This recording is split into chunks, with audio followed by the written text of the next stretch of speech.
Saudi আরবে 1446 হিজরি সনের শাওয়াল মাসের চাঁদ দেখা গেছে।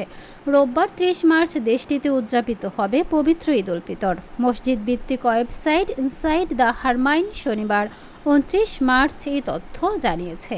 চাঁদ দেখা যাওয়ায় এবার দেশটির মানুষ 29টি রোজা রাখলেন।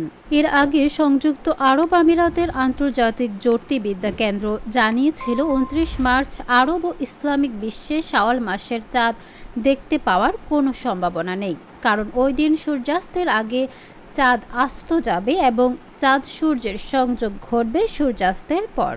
খালি চোখে, টেলিস্কোপে অথবা অন্য কোনো উপায়ে আগামী 29 মার্চ শাওয়াল বা ঈদ উল ফিতরের চাঁদ দেখা সম্ভব নয় বলেও দাবি করেছিল সংস্থাটি, কিন্তু তাদের এসব ধারণা আংশিক ভুল প্রমাণিত হয়েছে।